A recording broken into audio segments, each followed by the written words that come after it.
Okay, so I'm really about done with videos, but cutting trees down doesn't really make me sad. As you can see, we have lots of tops from trees we've cut down because it's good for a forest. But when a big, mature oak tree dies, it's kind of a sad thing. I have a quote that somebody told me that an oak tree takes 300 years to grow to a full size. So that tree grew for 300 years.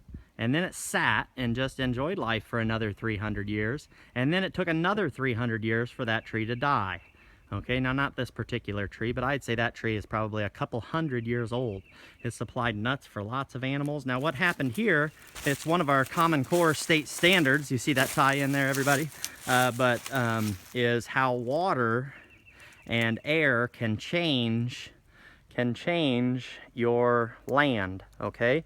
Water changes land in many different ways, and that creek that runs through there kept washing against in this curve of this creek and eventually washed underneath the roots of this tree, and the roots are what holds a tree there, and that tree gave way because the water finally worked around all the roots and the tree fell down, and it'll live for a while like that probably, because some of those roots are still stuck there, but it's pretty much lived its life now. You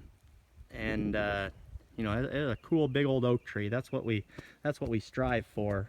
But that is a little bit of a connection to the things, that the way that water changes land.